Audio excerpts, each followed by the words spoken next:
이때 예수께서 기도하시러 산으로 가사 밤이 새도록 하나님께 기도하시고 밝음에 그 제자들을 부르사 그 중에서 12를 택하여 사도라 칭하셨으니 곧 베드로라고도 이름을 주신 시몬과 그의 동생 안드레와 야고보와 요한과 빌립과 바돌로메와 마테와 도마와 알페오의 아들 야고보와 셀롯이라는 시몬과 야고보의 아들 유다와 예수를 파는 자 될 가룟 유다라. 예수께서 그들과 함께 내려오사 평지에 서시니 그 제자의 많은 무리와 예수의 말씀도 듣고 병 고침을 받으려고 유대 사방과 예루살렘과 두로와 시돈의 해안으로부터 온 많은 백성도 있더라. 더러운 귀신에게 고난받는 자들도 고침을 받은지라. 온 무리가 예수를 만지려고 힘쓰니 이는 능력이 예수께로부터 나와서 모든 사람을 낫게 함이러라. 아멘. 오늘은 종려주일입니다. 예수님께서 나귀를 타시고 예루살렘에 올라가신 날을 기념하는 주일입니다. 그분이 예루살렘에 올라가신 이유는 고난당하시기 위함이죠. 우리가 도저히 해결할 수 없는 죄의 문제를 십자가에서 대신 자신의 몸으로 해결하시려고 예루살렘으로 올라가신 것입니다. 그래서 이번 주는 종려주일이라고 오늘부터 시작해서 예수님의 고난을 기억하는 고난주간으로 지킵니다. 오늘 이렇게 의미가 있는 종려주일에 함께 우리 하나님께 예배를 드리게 됨에 감사를 드립니다. 오늘 우리가 읽은 말씀은 산과 평지라는 두 배경에서 예수님께서 행하신 일이 기록되어 있습니다. 12절부터 16절까지는 예수님께서 산에 올라가셔서 행하신 일이 기록되어 있고 17절부터 19절까지는 평지로 내려오셔서 행하신 일이 기록되어 있습니다. 오늘 말씀이 종려주일의 본문인 것은 아니지만 오늘 말씀의 내용을 살펴보면서 종려주일의 의미와 연결하여 우리가 함께 이 말씀 듣기를 원합니다. 우선 오늘 말씀은 산에서 행하신 일이 먼저 나옵니다. 12절을 보면 이때 예수께서 기도하시러 산으로 가사 밤이 새도록 하나님께 기도하시고 아멘. 예수님께서 기도하시기 위하여 산으로 올라가셨습니다. 그곳에서 예수님께서는 밤을 새시면서 하나님께 기도하셨어요. 우리가 복음서를 보면 예수님께서 기도하시기 위해 산으로 올라가셨다는 기록이 자주 나옵니다. 산 위에서 하나님과의 시간을 보내셨던 것입니다. 그리고 심지어 누가복음 9장을 보면 예수님께서 산으로 올라가 기도하실 때 벌어진 특별한 일이 또 기록되어 있습니다. 누가복음 9장 28절, 29절 말씀에 이 말씀을 하신 후 8일쯤 되어 예수께서 베드로와 요한과 야고보를 데리고 기도하시러 산에 올라가사 기도하실 때 용모가 변화되고 그 옷이 휘어져 광채가 나더라. 아멘. 예수님께서 기도하실 때 변화하셨습니다. 세상에서 정말로 있을 수 없는 일이 예수님께서 기도하실 때 일어났던 거죠. 이것을 제자들도 보았습니다. 예수님께서 산 위에서 하나님과 얼마나 깊은 교제를 나누셨기에 이런 엄청난 일이 일어났을까요? 우리가 여기서 알 수 있는 분명한 사실은 무엇이냐면 예수님께서 기도하시려고 올라가시는 산이 하나님과의 깊은 교제의 자리였다는 것입니다. 그렇게 밤을 새워서 기도를 하신 예수님께서는 날이 밝자 제자들을 부르셔서 그 중에 12를 택하셨습니다. 오늘 말씀 13절 밝음에 그 제자들을 부르사 그 중에서 12를 택하여 사도라 칭하셨으니 아멘. 우리가 잘 아는 12제자입니다. 그 제자 전체의 명단이 14절부터 16절까지에서 나오죠. 그 중에는 베드로라고 이름을 특별하게 주신 시몬도 있고 배신자가 된 유다도 있습니다. 예수님께서 산 위에서 이들에게 행하신 일은 세 가지입니다. 제자들을 부르셨고 12를 선택하셨고 사도라고 칭하셨습니다. 부르시고 선택하시고 호칭하신 것이죠. 예수님께서는 많은 제자들 중에서 이렇게 치밀하게 12명을 부르시고 선택하셨고 호칭하셨습니다. 이 중에서 우리가 유심히 보아야 할 부분은 이들을 사도라고 호칭하셨다는 것이죠. 사도라는 용어는 그 단어의 뜻대로 보면 보내심을 받은 자다라는 그런 뜻입니다. 이 용어의 의미는 누가복음 11장을 보면 거기에 더 잘 이해가 될 수 있습니다. 누가복음 11장 49절 그러므로 하나님의 지혜가 일렀으되 내가 선지자와 사도들을 그들에게 보내리니 그 중에서 더러는 죽이며 또 박해하리라 하였느니라. 아멘. 하나님께서 선지자와 사도들을 이스라엘 백성 가운데에 보내십니다. 여기에 사도들과 선지자들이 함께 나와요. 구약에서 선지자가 있었다고 한다면 신약에서는 사도가 있습니다. 공통점은 무엇입니까? 둘 다 보내심을 받았다는 거예요. 구약의 선지자는 하나님께로부터 보내심을 받았습니다. 하나님의 말씀을 대신 전하라고 보내심을 받았어요. 신약의 사도는 예수님께로부터 보내심을 받았습니다. 예수님의 말씀과 행적을 전하라고 예수께서 보내신 것이죠. 이렇게 예수님께서는 구약의 선지자에 상응하는 개념으로 12 제자들을 사도라고 호칭하셨어요. 이제 이 12 제자들은 예수님께로부터 보내심을 받게 될 것입니다. 여기까지의 내용이 예수님께서 산 위에 올라가셔서 행하신 일입니다. 하나님과의 교제의 시간을 보내셨고 12 제자들을 부르시고 선택하시고 사도라고 호칭하셨지요.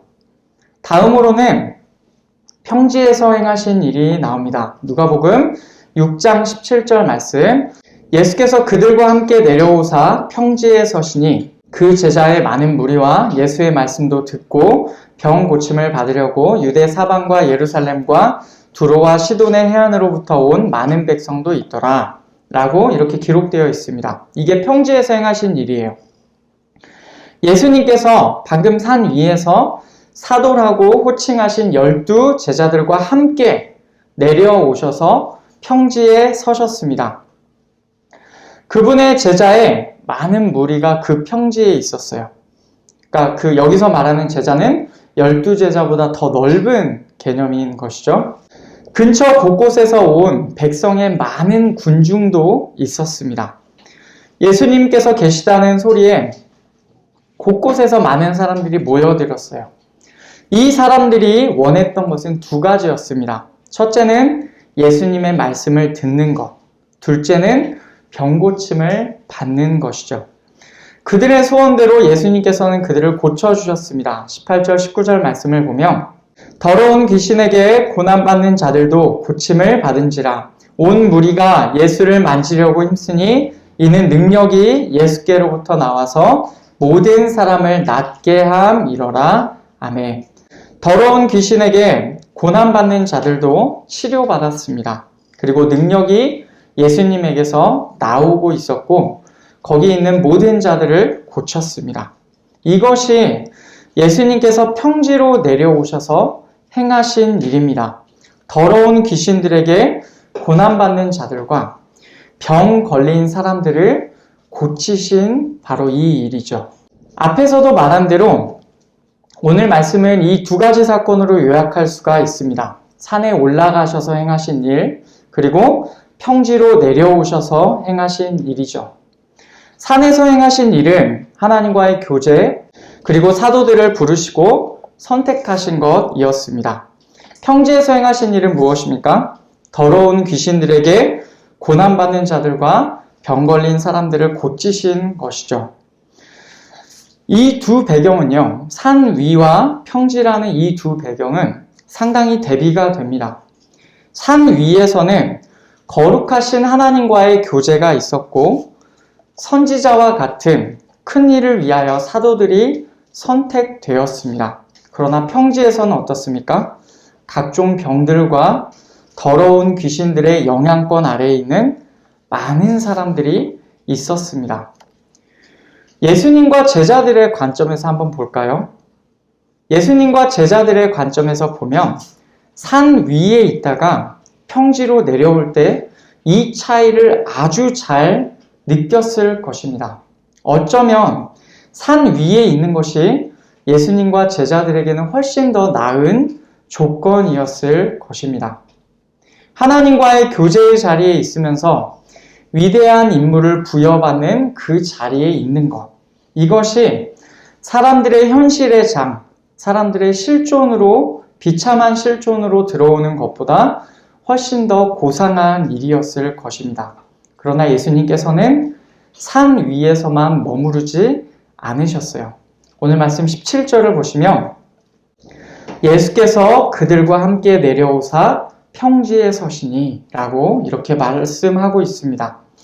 산 위에서 방금 부르시고 선택하신 사도들과 함께 산에서 평지로 내려오셨어요. 그리고 그 평지에서 수많은 사람들, 수많은 문제 있는 사람들을 만나시고 그들을 고쳐주셨죠. 예수님을 필요로 하는 사람들의 비참한 현실을 외면하지 않으셨습니다. 영광스러운 자리, 어떻게 보면 고상한 자리에서만 머무시지 않고 인간의 삶의 가장 현실의 자리로 사도들과 함께 내려오신 것입니다. 예수님께서 몸소 보여주신 이 삶이 바로 사도의 삶입니다. 보내심을 받은 자의 삶이죠. 사실 예수님께서도 보내심을 받으셨어요. 히브리서 3장에서는 예수님을 가리켜 이렇게 언급합니다. 히브리서 3장 1절 말씀, 그러므로 함께 하늘의 부르심을 받은 거룩한 형제들아, 우리가 믿는 도리의 사도이시며 대제사장이신 예수를 깊이 생각하라. 아멘. 우리가 믿는 도리의 사도이시며 대제사장이신 예수라는 표현은 조금 다르게 의역해보면 이런 말입니다. 우리는 예수님을 사도이시자 대제사장으로 고백한다 라는 그런 말이에요. 이 말씀에 따르면 예수님께서는 사도이십니다. 왜냐하면 하나님께로부터 보내심을 받았기 때문이에요. 그분은 하나님께로부터 보내심을 받아서 이 땅에 오셨습니다. 그분께서는 하나님과의 교제를 나누는 영광의 자리, 그 영광스러운 자리에서만 머무르지 않으셨고 기꺼이 보내심을 받은 목적에 따라 인간의 비참한 현실 안으로, 죄인들의 실존 안으로 내려오셨습니다. 그리고 그곳 평지에서 그분의 능력으로 모인 사람들의 모든 문제를 고쳐주셨습니다. 예수님께서 행하신 일의 범위를 좀 더 넓혀서 보면요. 그분께서는 사도이실 뿐 아니라 대제사장이셨습니다. 보내심을 받아서 이 땅에 오셔서 오늘 말씀에서처럼 평지에 모인 사람들의 문제를 해결해 주실 뿐 아니라 아예 인간의 근본적인 문제를 해결해 주셨던 것입니다. 그것이 바로 예수님께서 종려주일에 예루살렘 안으로 올라가신 이유입니다. 그분께서는 우리의 죄의 문제, 우리의 삶의 가장 근본적인 문제를 해결하시기 위해서 고난을 받으시려고 예루살렘으로 올라가셨어요. 영광스럽고 고상한 자리에서만 머물지 않으시고 친히 제물이 되셔서 우리를 위한 제사를 드리시기 위하여 대제사장직을 예루살렘 십자가 위에서 기꺼이 맡으셨던 것입니다. 그래서 예수께서는 사도이심과 동시에 대제사장이십니다. 우리가 종려주일이라고 부르는 날에 예루살렘 안으로 들어가신 예수님께서는 우리가 성금요일이라고 부르는 날에 십자가에 달려 죽임당하셨어요. 그러나 그 죽음이 끝이 아니라 죽음을 이기시고 부활하셨지요. 부활하신 예수님께서는 제자들에게 나타나셔서 이렇게 말씀하십니다. 누가복음 24장 46절부터 48절까지의 말씀을 보면 이렇게 기록되어 있습니다. 또 이르시되 이같이 그리스도가 고난을 받고 제3일에 죽은 자 가운데서 살아날 것과 또 그의 이름으로 죄 사함을 받게 하는 회개가 예루살렘에서 시작하여 모든 족속에게 전파될 것이 기록되었으니 너희는 이 모든 일의 증인이라. 아멘. 예수님께서는 부활하신 다음에 제자들에게 나타나셔서 이렇게 말씀을 주셨어요. 예수님께서 행하신 일이 성경에 기록되어 있는 것이다 라는 것을 깨닫게 하셨어요. 그리고 제자들에게 너희가 이 모든 일의 증인들이다 라고 말씀하셨습니다. 이 제자들이 누구입니까? 여러 명이 있었을 수도 있지만 기본적으로는 예수님께서 사도로 부르신 자들입니다. 그들은 이제 예수님께서 승천하신 이후에 그리고 오순절 성령 사건 이후에 이 땅에서 예수님께로부터 보내심을 받은 자들로서의 역할을 수행하게 됩니다. 사도행전 1장 8절에 이렇게 말씀이 기록되어 있는데 오직 성령이 너희에게 임하시면 너희가 권능을 받고 예루살렘과 온 유대와 사마리아와 땅끝까지 이르러 내 증인이 되리라 하시니라. 아멘. 주님께서는 제자들에게 성령이 임하시면, 다시 말하면 사도들에게 성령이 임하시면 그들이 증인이 될 것이라고 말씀하셨습니다. 이것은 자세히 보면 증인이 되라는 명령이 아닙니다. 증인이 될 것이다 라는 선언이에요. 그 말씀대로 오순절 성령 사건 이후에 사도들은 정말로 예수님의 증인이 되어 버립니다. 완전히 바뀌었어요. 가는 곳마다 예수님을 증언하였고 예수님의 능력이 그들에게서 나와서 죄인들의 비참한 현실을 변화시켰습니다. 여러분, 이것이 바로 사도의 목적입니다. 죄인들로 가득한 비참한 현실에서 도무지 빛이 보이지 않는 어두움으로 가득한 세상에서 죄와 사망을 이기신 예수님의 증인이 되는 것. 그래서 우리의 근본 문제가 해결되었음을 증언하는 것. 이것이 바로 사도의 목적입니다. 바로 이 사도들, 예수님의 제자들 덕분에 여기 있는 우리에게도 예수님의 말씀과 행적이 전해졌습니다. 우리는 사도의 증언, 사도의 가르침을 받고 성령님 안에서 예수님을 믿게 된 자들이죠. 그런 우리에게 주의 말씀은 분명합니다. 에베소서 2장 20절 말씀을 보면 너희는 사도들과 선지자들의 터 위에 세우심을 입은 자라. 그리스도 예수께서 친히 모퉁이 돌이 되셨느니라. 아멘.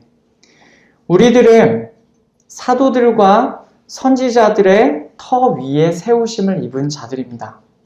그리스도 예수께서 친히 그 건물에 모퉁이 돌이 되어 주셔서 우리가 이 위에 서 있을 수 있는 것이죠.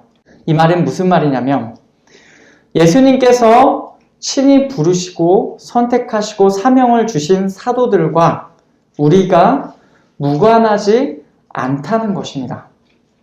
좁은 의미에서의 사도는 우리가 아닙니다. 그러나 넓은 의미에서 우리 모두는 예수님께로부터 이 땅의 현실 안으로 보내심을 받은 자들입니다.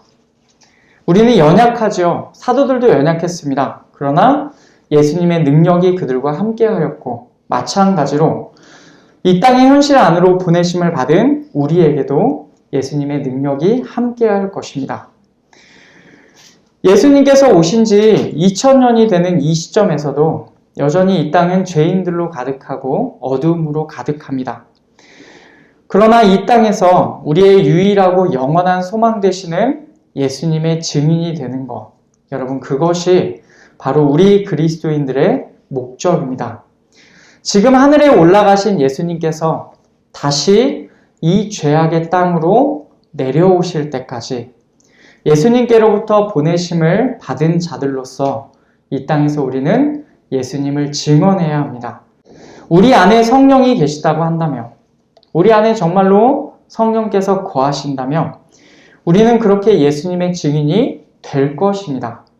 그러니 우리 안에서 성령께서 행하시는 일을 애써 거부하거나 저항하지 말고 우리를 부르시고 선택하시고 사명을 주시는 주님의 뜻대로 예수님의 증인으로 살아가는 우리 모두가 되어야 할 것이죠.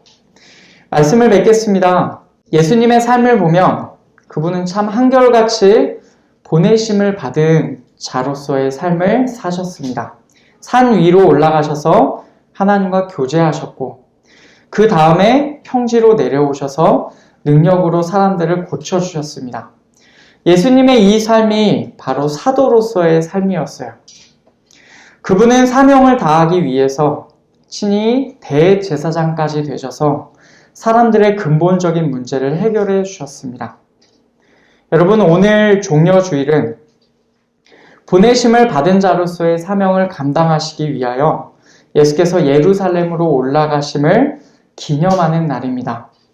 우리를 죄와 사망으로부터 노임받게 하기 위해서 기꺼이 걸음을 옮기신 이 의미 있는 날에 우리 역시 결단했으면 좋겠습니다. 우리도 예수님의 제자들처럼 사도들처럼 이 땅의 현실에서 예수님의 증인으로 살겠다고 우리도 그렇게 결단할 수 있었으면 좋겠습니다.